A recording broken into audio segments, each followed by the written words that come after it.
Welcome back to the Dynasty Nerds YouTube page. I'm your host, Garret Price, and we have a really awesome show planned for today. I brought in my friend Matt Cooper. You can find him on Twitter at CouchScoutsFF. Matt, how you doing, buddy? I'm doing great, man. Just got back from a couple weeks out of town, so this is actually my first show in a while, getting back in the groove of making content, but fun couple of weeks at the beach, so that was nice. Hey, you can never complain with that nice Florida weather down there. So yeah, we have a really cool show planned. We're the type of people that as soon as the draft is over, we're already looking into the future. We already want to know what's going to happen in 2025. Some of us sickos, even 2026. Like, we're already starting to think about what draft picks we're going to take, who's going to be available where, how strong the class is at certain positions, not strong at other positions. So real quick before we get into this mock draft, and what it is, it's our writing staff, our fantastic writing staff over at dynastynerds.com. They did a 12-pick first-round rookie mock draft, and we're going to go through pick by pick, kind of talk about how this shook out, what we like, what we don't like, that kind of thing. But Matt, before we get into that, some overall thoughts. Are there positions in 2025 that you're feeling better about, worse about? What are you thinking? Yeah, so I mean, the general consensus is that it's a stronger running back class than the one that we just had. By a good bit. There may even be 3 or 4 guys that people would say would have been the RB1 in this class. Now we'll see, if that ends up being true. I actually think Jonathan Brooks is a really good prospect, but there's stronger, at least more top heavy. It's perceived that way from a running back standpoint. And then wide receivers, there's 2 or 3 guys at the top that you feel really good about, but feel shallow at this point, so we need some receivers to step up. And then quarterbacks, it's just totally wide open. We'll talk about it. There's a couple that went in this mock draft, but I don't know that there's any one guy that you can feel super confident in at this point. Like, oh yeah, he's definitely going to be a first-round pick. He's definitely going to be an asset in Superflex. Like, it's even the guy, whoever you might think is your number one guy, I would feel like 50-50 at best that this time next year we're talking about him as a first-round pick. Sure. Yeah, no, and I think that's very fair, because that's been one of the biggest things about this class is there is upside at quarterback, but it is far from secure. And that's going to be the trickiest part about all of this is where do you take the quarterbacks? Because in most rookie drafts, top 2 or 3 quarterbacks are the first 2 or 3 guys off the board. Where right. You'll see even in this draft, that's not necessarily entirely true, and you can see some of the trepidation on how these guys are falling a little bit, that risk versus reward of getting a top-tier quarterback in Superflex, which is just so crazy valuable, versus a guy that we feel maybe a little more confident in is going to be a first-round pick in our rookie drafts next year. So let's go ahead and start at the top here, and the number 1 pick, I kind of alluded to it, is not a quarterback. It is a wide receiver. So after a strong wide receiver class, we have the number 1 pick in a Superflex rookie mock being a wide receiver, and that's Luther Burden, wide receiver out of Miami. Keith Ensminger, he was the one that ended up did I say Miami? I meant Missouri. Yeah, Missouri. He went to Missouri. I realized as it came out, I was like, wait, that tasted wrong. Yeah, out of Missouri, at the Sming Dynasty, he took Luther Burden here, and Luther Burden, depending on what service you use, he was the number 1 wide receiver prospect coming out of high school, big name guy, had a really big year last year. So Matt, your thoughts on Luther Burden, and if you would feel comfortable taking him as the number 1 overall prospect. Yeah, at this point in the process, I think that's probably the right pick, just because, like I said, the quarterbacks are so uncertain. When we're actually doing rookie drafts a year from now, sure, if a quarterback goes in the top 5 of the NFL draft, they're probably going to be the 101. But at this point, like guessing and trying to project which guy, like last year at this time, it would have been obvious, like Caleb Williams for sure. Yep. But I don't think there's a guy in this next quarterback class that you feel that way about. And so, especially if I'm on the clock in a Devy draft, I'm not going to take a quarterback that feels like a dart throw to me over a guy like Luther Burden that he's got the 5-star pedigree.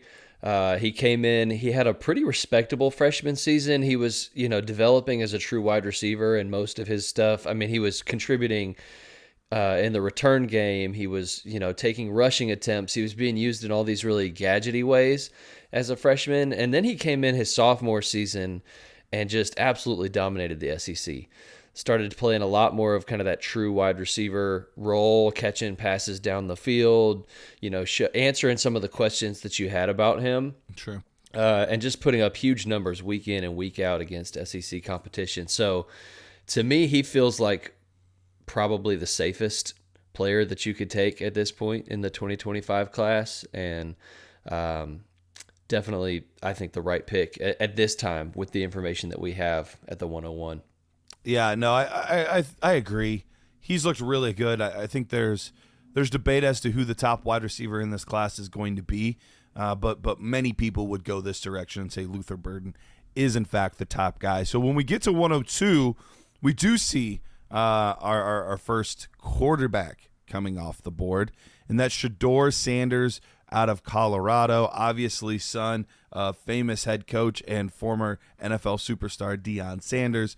Doc Mitchell took him, and he is, any of these quarterbacks, but I think specifically Sanders is one of the most polarizing players in this class because depending on who you talk to, he is, far and away one of the best quarterbacks in this class. He's, especially from a fantasy perspective, with his dual threat ability, his arm. But then there's other people that are going to say, this guy's a complete bust. We haven't seen him play big-time games against big-time defenses. And, there's just a lot of questions. So where do you fall on Shedeur Sanders? I'm kind of in a wait-and-see mode on him. He really started out strong last year, but didn't finish the year super well. He's only got 1 year in the Power 5. It's in, kind of most people consider the Pac-12 like the least in terms of defensive ability, right? Sure. So put up some big numbers, but the team wasn't very good. And yeah, there's just, I think I want to see more from him. The arm talent is good, but not great. Like, he doesn't have a rocket arm. He's not one of these guys that's making every throw on the football field. The mobility is, it's okay. It's not great. I think people assume that he's this dual threat guy because he's Deion Sanders' son. But if you actually watch him play, he's not Jaden Daniels out there. He's maybe more in line with like a rushing style might be more of like a early career Russell Wilson, maybe. Yep. Yeah, more like that he's not slow. 500-yard type guy, more so than the ability to push 1,000. Yeah, he's not slow, but he's not fast either. He's more of a escape the pocket guy than a true like scrambler or dual threat rushing type of guy. So I don't think the tools are quite as elite as maybe they're perceived to be. And we'll see. I want to see more. I'm not sold on him right now as like a top NFL pick. And I really think he's either going to be like that top 5 pick or he's going to be like a day 3, and there's not a lot of in between on him. That makes sense. So we'll see. Now, 102 is a little higher than I probably would have taken him here. Now, you don't have to tell us who it is, but would he have been your first quarterback off the board when you took a quarterback or no? I don't think so. Okay. Ooh, all right. Some intrigue. Well, maybe it's the 3rd pick because we do have another quarterback off the board with the 3rd pick. And I said that Sanders might be the most polarizing. This guy's pretty polarizing as well. Quinn Ewers, quarterback out of Texas. Tristan Cook at the Tristan Cook on Twitter. He took him. And, man, there are some tools with this guy. One of the strongest arms you're going to find in the class. He was one of the highest rated prospects ever coming out of high school. Spent that year at Ohio State, then transferred to Texas, and he's had a up and down career so far with Texas. He's been banged up some, but he's won some huge games, but he's also had some really head-scratching moments, and he's been kind of all over the place. So with Quinn Ewers, would he be the first quarterback you would take, or are there too many question marks with him as well? No, I'm a little bit more wait and see on Shedeur Sanders, a little bit lukewarm. Like I can see, the range of outcomes. Quinn Ewers, I'm kind of like, I'm a hard sell if this is the price at 103. Okay. I think we've seen it for a few years now. He is wildly inaccurate. The decision making is very erratic. Anybody that studied the Adonai Mitchell and Xavier Worthy tape this year came away feeling like, wow, Quinn Ewers is a bad quarterback. So I think it's one of those, like, the team around him is good enough and he's good enough and as a college quarterback that the team can't, like, bench him because he just took him to the college football playoff. But I don't think he got the most out of. He had NFL talent everywhere on that field. Jonathan Brooks, TreVeyon Sanders, Adonai Mitchell, Xavier Worthy. And now most of those guys are gone, and they still do have talent around him, but it's not what it was last year. So I'll be interested to see what this year looks like for him. But no, I don't buy him as a first-round quarterback. I think he's still living off his hype as a five-star prospect. I've never been impressed watching him play. So, and from a fantasy perspective, the rushing upside is not really there for him either, so that doesn't help from a fantasy perspective. But there's a lot of guys that go the rest of this mock draft that I would have taken above Quinn Ewers. I'm not sure I would have pulled the trigger in the first round, honestly. Oh, wow. Okay. All right, well, we're going to hop off the quarterback train for a moment, and we have the first running back off the board. Now, Keith must have pulled a dynasty trade, and he was a rebuilding team, so he had the first pick and the fourth pick in the draft, and he ended up going over to Buckeye Land, which happens to be where I live. I live just outside of Columbus, Ohio, and he took TreVeyon Henderson, who many kind of assume was going to be the first running back off the board had he declared this season. Now, who knows how things would have shaken out. Maybe he would have fallen to the third guy or whatever, but he was definitely in that conversation. He surprised everyone, decided to go back to Ohio State, and he now goes as the fourth pick in this draft. I like TreVeyon Henderson quite a bit. I know that there's a little bit of a question on that prototypical size compared to some of those other guys that we have. He's maybe a little bit on the smaller side, but he plays pretty big. So what's your thoughts on Henderson? I like Henderson a lot. In terms of this year's class, at least early in the process, I was feeling like if he comes out, he's probably going to be my RB1. Now, I ended up liking Jonathan Brooks a lot more than I thought that I would once I kind of dug into the tape and everything. Mm-hmm. So it would have been interesting to see between those two guys who would have been my RB1 if TreVeyon Henderson had been in this class. But I do think it would have been between those two guys for me.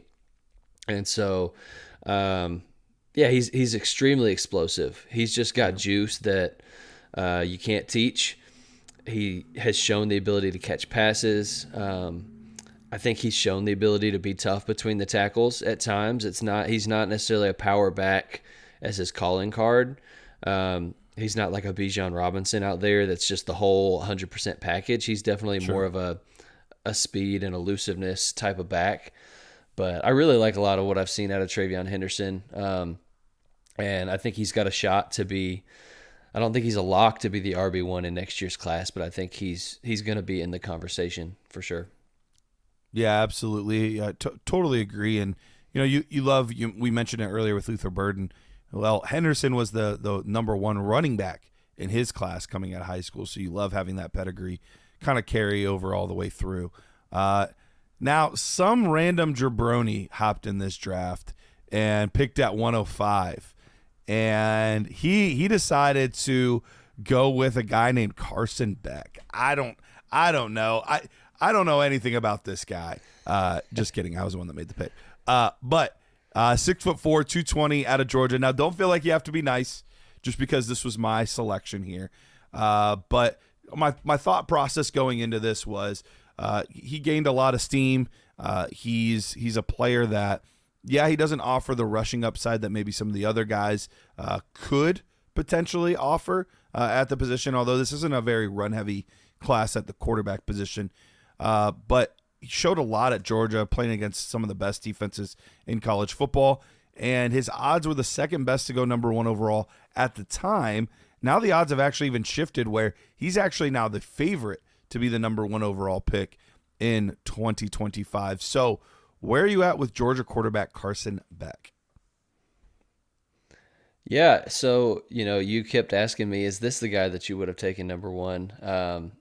And it's Carson Beck. He's the quarterback that, gun to my head, if I had to take a quarterback as my top guy in this class at this point, this would be it.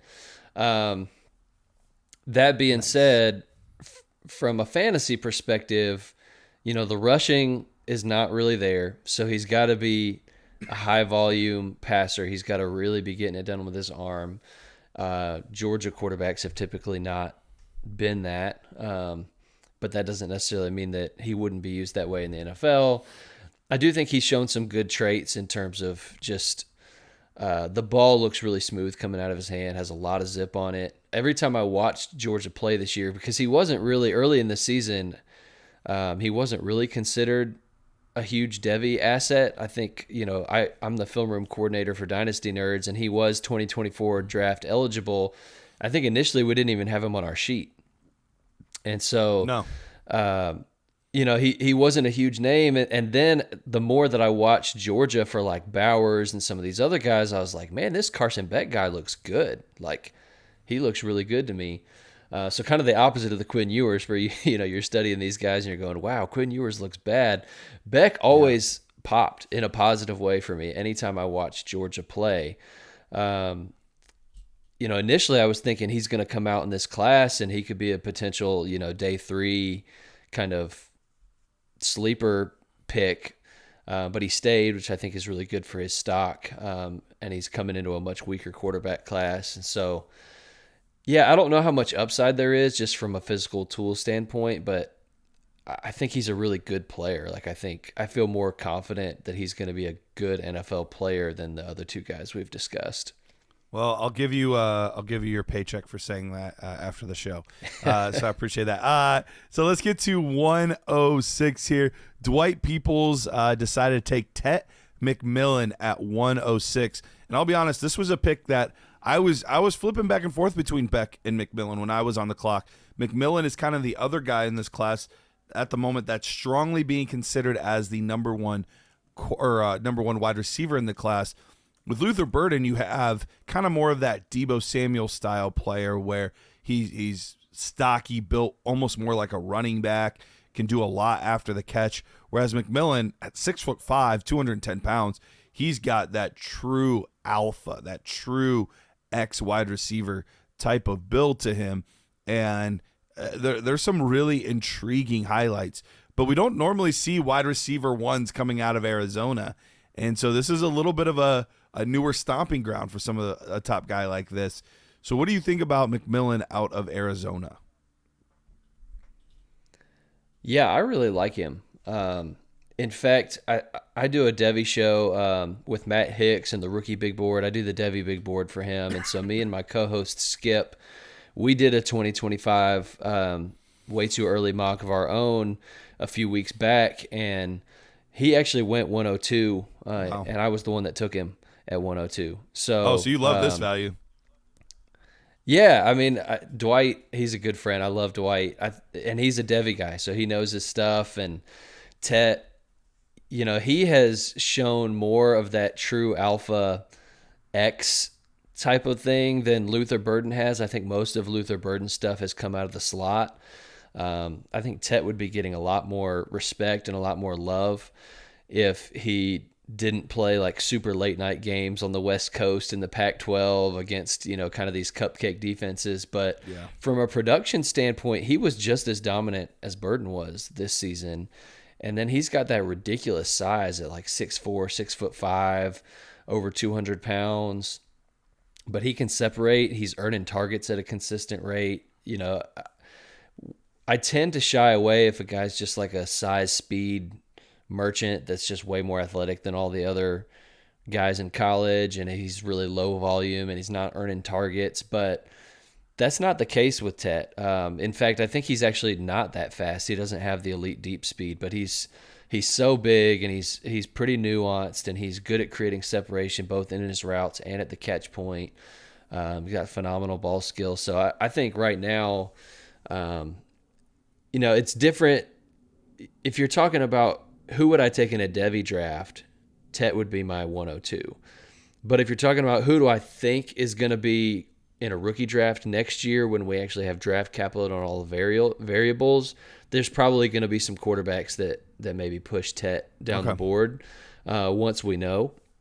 But we don't know right now, and I feel way more confident in Tet than I do any of the quarterbacks. So in a Devy draft, I would be taking him right after Luther Burden. No, that makes a lot of sense. So let's go from one talented wide receiver to another talented wide receiver, and this guy was pretty much consensus wide receiver 2 in the class, coming out as a true freshman. Played at Texas A&M, then transferred to Georgia this offseason, so we haven't got to see him in to Oregon this offseason. So talented wide receiver, but hasn't produced a lot. And Evan Stewart, wide receiver out of Oregon, my boy Jared Wackerly at Jared Wackerly on Twitter took him. What are your thoughts on Evan Stewart? Yeah, I really like Evan Stewart a lot. I've kind of been a truther for him for a long time, and he had a great true freshman season statistically in terms of his production. Took a big step back last year, and there may be a number of reasons for that. I mean, Texas A&M wasn't very good. He had a really hot start to the year with Connor Wegman, and then Wegman got hurt, and the quarterback play at Texas A&M was pretty atrocious after that. So I'm excited for him to get a fresh start in Oregon, and I think Dylan Gabriel throwing him the ball is going to be a really good thing for him. He's going to be probably the best quarterback that Stewart has played with up to this point. So, yeah, I really hope he takes a big step forward this year, but I've seen some really, really nice flashes of route running for him. He's got great speed. He's got really good ball skills. So I have seen NFL traits on his tape, and I think he's got a potential to be a big riser this year. Yeah, really, really interesting prospect.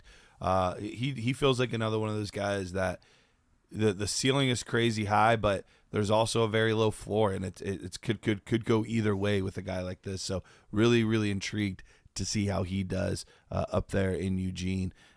We've got our third wide receiver in a row, and this was a guy that almost universally everyone thought was going to be coming out before the season last year. Dealt with some injuries. Obviously, he had a stud wide receiver across from him on the same team. And so we've got Emeka Egbuka and Mike. And I apologize, Mike, right now. I'm probably not going to be able to pronounce your last name correctly. John Rent? Joe Rent? I don't know. Maybe? I don't really know. I apologize, Mike. Maybe. Sorry, Mike. But Joe Rent or John Rendent 23 on Twitter. You can find him there if you can figure out how to spell it at MJOHRENDT 23. So he took Emeka Egbuka out of Ohio State. Very different player than his counterpart in Marvin Harrison Jr. He's got that real stocky build, very thick guy, likes to play in the middle of the field. So, Emeka Egbuka, stock up, stock down. How you feeling about this guy? Well, I think you have to say stock down after last year because it was just such a disappointing season. But you mentioned it. I mean, he played hurt for most of that. So, really, I think he has the opportunity to kind of revive his stock because there was a point in time where it seemed like he was a lock to be a first-round NFL draft pick. And so, hopefully he can come back out and kind of lead that team this year. I mean, we'll see. Obviously, they've got Carnell Tate showed some flashes last year as a freshman, and then Jeremiah Smith, everybody's just raving about, looks ridiculous. So we'll see if Emeka Egbuka kind of comes out and is that number one guy and is the go-to guy, or if he continues to play more of that gadget slot kind of complementary role and somebody else steps up. I think he certainly has some good traits, and he's a good route runner. He's good after the catch. He's got good size. He's got recruiting pedigree. He's got the Ohio State thing going for him. So, yeah, there's a lot to like there. I think this is a good pick at this point in the draft, and with a good season, he could definitely see his name called in the first round next year. All right, we've got our third Buckeye in this first round here, Quinshon Judkins. So, newly minted Buckeye, by the way, transferred from Ole Miss, and had a really fantastic freshman season, had a good year last year as well. And it's going to be really interesting because you have two, not only is this our third Buckeye, but it's the second running back in the same backfield that we have here. So Tristan Cook took him here. What's your thoughts on Judkins? Yeah, I really like the player. It was an interesting decision to transfer into Ohio State. I thought for sure when that transfer was announced, okay, that definitely means TreVeyon's going to declare. Yeah. And then he didn't. And so now you've got both of them in the same backfield, and I don't know that necessarily hurts their draft stock. I mean, they're both going to be playing on a big national stage. They're both going to be involved if they can, show those traits and that the NFL wants to see. I think they both can still have really good draft stock.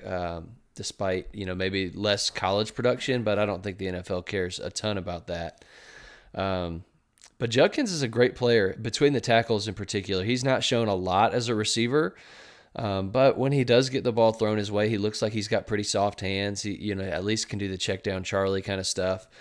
But he's a bruiser, and he's got really good top speed when he gets up to it. His vision is good. He's got some pretty good shiftiness for being a bigger back. So there's a lot to like about Judkins. Maybe a little stiff in the hips.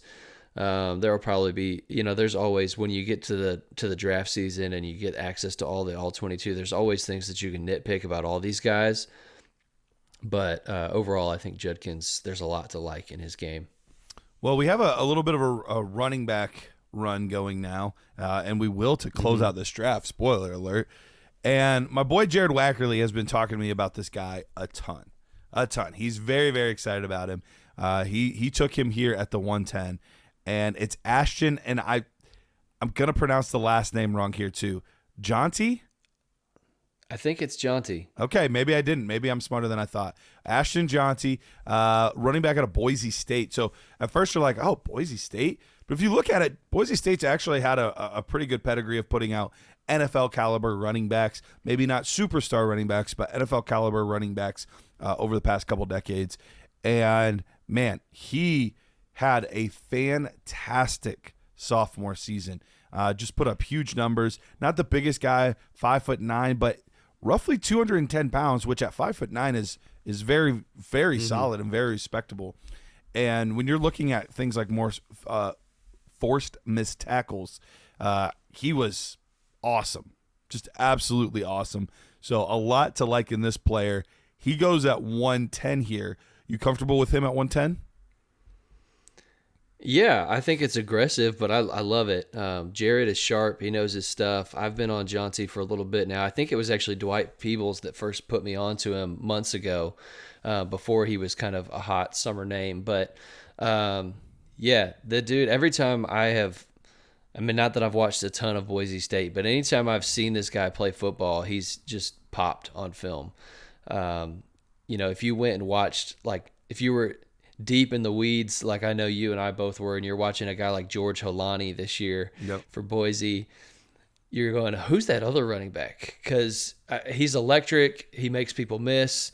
He breaks tackles. He can catch the football. He's got a lot of NFL traits. And so that's, when the production is there and then you turn on the film and he looks like an NFL caliber player, those are the type of small school guys that I'm interested in. Yep. And so I think Jeanty has a chance to be a big riser, and I think this was a good pick by Jared. All right. Of all of these guys, 11 of the 12, I know quite a bit about. I'll be honest, I don't know a ton about Devin Neal. Dwight Peoples took him here at pick 111. And running back out of Kansas, 5'11", 215, so real good size out of this kid. But I don't know a lot about him. So inform me as you inform everyone else. Is this a good pick? Is this the kind of guy that should be going here? Yeah, I mean, I think it's a fine pick. Dwight said in his write-up, and I've said a couple times on this show, I love me some Dwight Peoples. He said in his write-up that Devin Neal would have been the RB1 in this class had he opted to come in. I completely disagree with that, but I like Devin Neal. I think he's a little bit one-dimensional in the sense that he's a speed guy. He can stick one foot in the ground and make a really sharp cut, and he explodes out of his cuts. So there's a little bit of elusiveness there and a lot of juice. But he does not have a lot of power element to his game. That's surprising at that size. Yeah, I mean, he's listed at a good size, but I think are they being a little he might generous? have been one of those guys that comes into the combine and he looks thin. Like, he doesn't look like he's this stocky 215, good BMI. So, I think he's probably more of a day 3 guy, but I think he deserves to be day 2, but I wouldn't be surprised if he falls to day 3. I'll put it that way. I don't think he offers a lot in terms of pass protection, which NFL teams care about more than fantasy players do. And the receiving game, he's looked capable, kind of like I said with Judkins. Like, when they throw him the ball, he looks like he's got soft hands, but he's not been used a ton that way at Kansas. So to me, he's a good player. Probably would have been in my top 5 running backs in this class had he come out. But I'm not I don't think I would go as far as what Dwight did, saying he would have been the RB1 in this class. So, gotcha.